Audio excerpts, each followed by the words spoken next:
In this video, I'm going to show you how to delete Pocket Broker account. Now to do this, first you want to sign into your account, so open the app and sign in, and then you want to go to the top left and tap on your profile icon.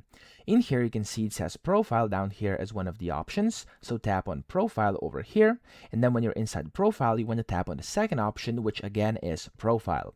Now inside your profile you'll see a bunch of your information. What you want to do here is simply scroll to the very bottom of this page, so just scroll to the very bottom. So like this, even below languages, you can see there's a button called delete account. So simply tap on delete account over here. You'll have to select a reason, and whenever you select your reason, you may be asked a question or two more, and whenever you do that, your account is going to be deleted once you confirm it, okay? Of course, I'm not going to show you right now how to actually answer these because it's up to you, and because I do not want to close my account, I just wanted to show you how to actually find the button to do that, and yeah, it's self-explanatory how to do it from here. So I hope this video helped you out. If it did, please subscribe to the channel and help me out as well.